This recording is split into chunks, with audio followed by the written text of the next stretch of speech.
This is the design for the ProDev website, which is a combination of a blog and a video tutorial site. Each article or post will usually have a video and notes. Articles are grouped together into sections, and all of the sections together will make up a series. This app has 4 main pages, and we want to understand how they relate to each other. In other words, how a user might navigate between them. The main page is the home page, and it shows a list of articles. Each article looks like a typical blog post with a title and subheadings. An article is also made up of other optional components, including metadata, tags, callouts, link styles, highlighting, video, code blocks, list styles, bold text, and images. Next page across, we have the discussion page. It looks like a comments page for some highlighted text from an article. There's a text editor to add a comment, where users can write code in the editor, so we need one with syntax highlighting and code formatting. Further down in the page, we can see other comments and replies which are indented.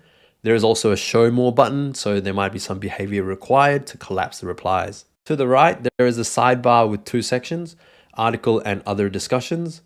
Article is a link that goes back to the original article, and other discussions showing other highlights from the same article. Continuing on, we have the account settings page where users can configure the following: their avatar, nickname, or notification settings. This is usually a good area to ask which features are required at launch and which can be completed in a later release. To the bottom, we've also got an example here of a confirmation dialog for when users want to delete their account. Finally, we've got our 4th page, which is the new replies page. This is an overview of all the new replies to threads that a user is a part of. Most of the UI looks like it's reusing the same components as the discussion page, so I'd place those components in a shared location, something like lib/ui/comment. After we've looked at all the pages, we should prioritize them so that we can release as quickly as possible. Rather than working on 4 pages at once and not being able to release anything 6 weeks later, it's much more valuable if we can release the first page within 2 weeks. For this app, I would work in this order. I would do the main page first so users can start reading immediately. Account settings, because you need accounts to save highlights and comment. Discussion, which requires accounts hooked up. New replies come last because a lot of the UI comes from the discussion page.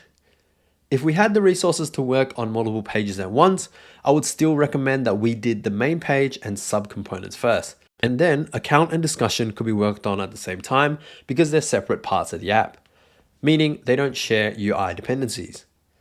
New replies would still come last because it uses the same components as the discussion page.